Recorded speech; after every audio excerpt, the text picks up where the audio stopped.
So I'll show you how to do the tensile test specimen and which test procedure I want you to use.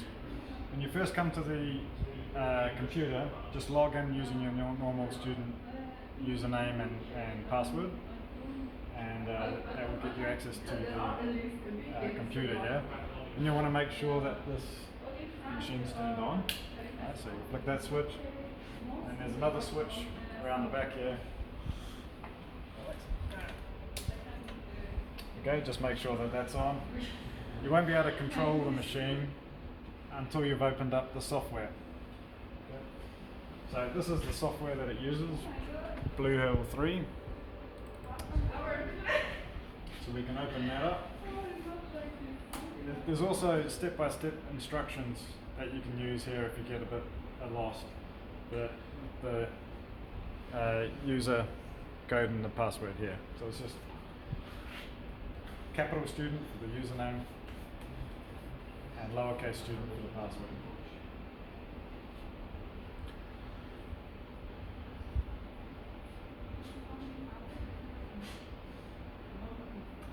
Unfortunately, it seems to do this. It updates the firmware every time you open it up.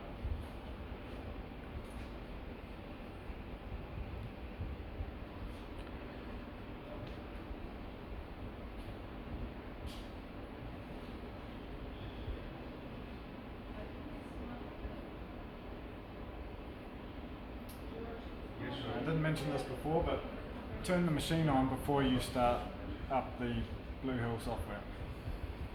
Right. Once the window opens, you'll be able to control the robot, not the machine, right? So you can move the jaws up and down by using this. These levers. Okay. To put your sample in, just put it in the jaws. Yeah, and then you tighten them up by rotating these handles around. You want to get a nice grip on your samples. So let's make these ones a bit bigger. Come down there. Make sure that the tip of your jaws don't go too far down on the specimen, right? So they've got to be above the shoulder.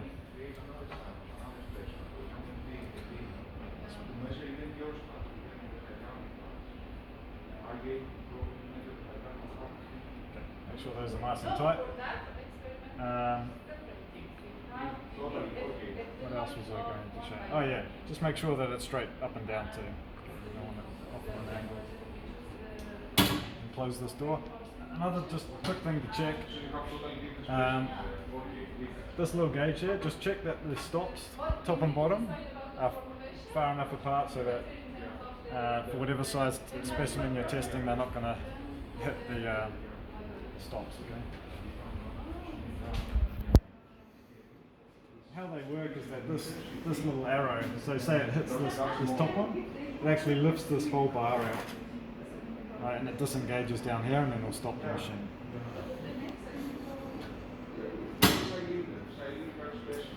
Okay, once you've got your sample set up, you'll see this window. You can just come down to test. Yeah? And this is the one I want everyone to use. This is the Master Tensile 20x2 aluminium tensile test method. Okay? The reason I want everyone to use this one is you can see here it's got a fixed feed rate of 15 millimeters per minute. That's how fast it's going to pull the sample apart. And if the class is going to compare results, then we need to use a constant strain rate across the board. Okay, so next you click on next.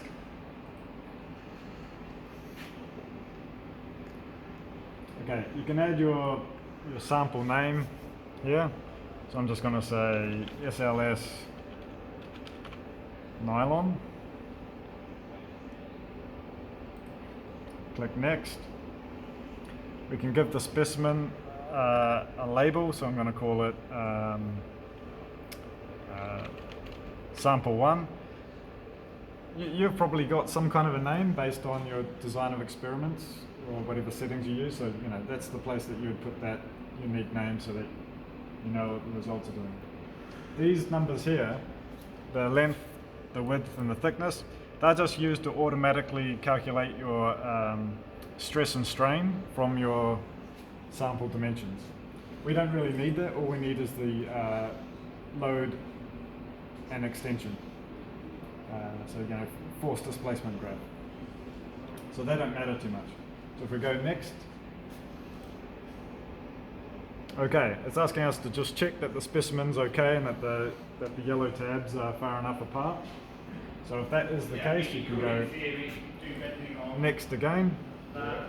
Now we're just about ready to test the sample.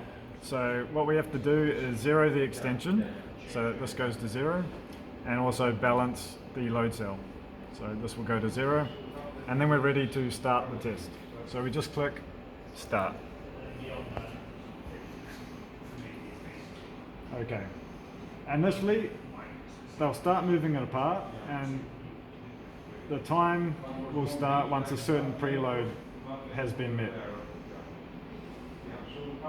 Okay, so that little delay is normal, and then now you'll see that it just plots the results as it's pulling it apart.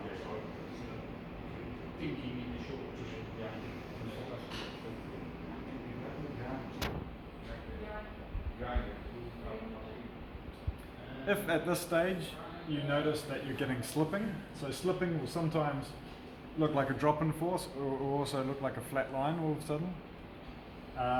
Just stop your experiment, because I know you don't have any waste samples, and reset everything and then start again. If that's happened, it's because you haven't tightened the jaws enough.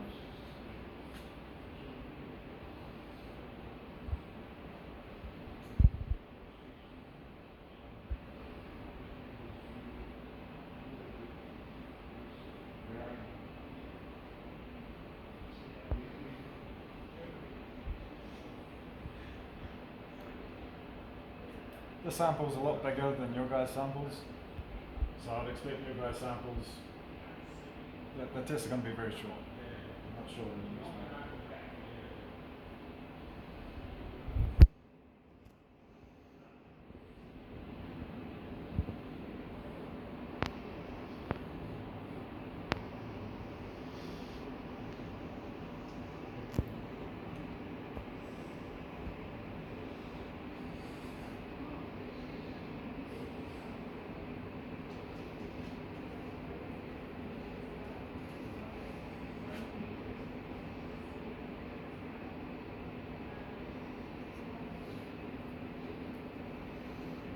You might want to remember, while you're waiting, to take photos of your samples being tested for your report.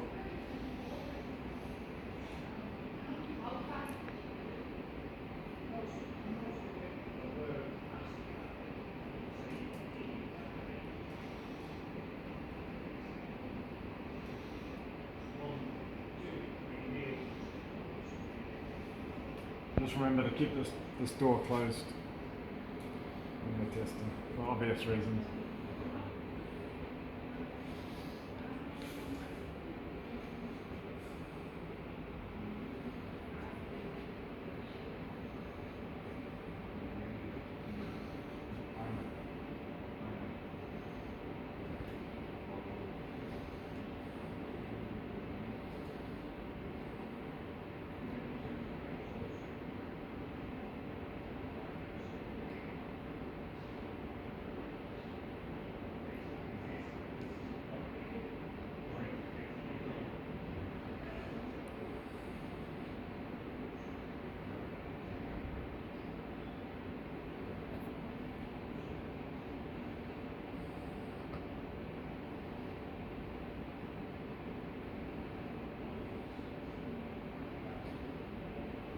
It's taking longer than the last one. Everyone was pre-strat, like pre-did it, didn't we?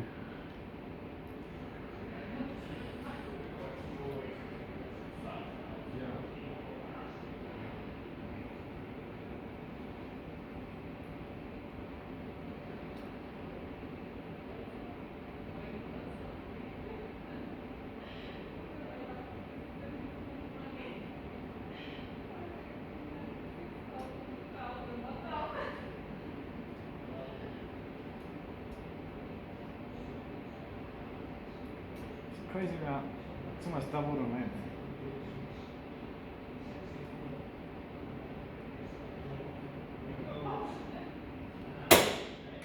Ooh, okay. So once the sample's broken, just click stop there, and then you can save your results. Okay. You can also go save as if you want to give it a different name. And you can put this where you want, obviously. So if I come in here and put in my documents, you can see one I did earlier, and we can just save that there. Okay. Now it's set up so that you can do 10 samples, like in a loop, which is quite handy. At this stage, I might choose to take the old sample out.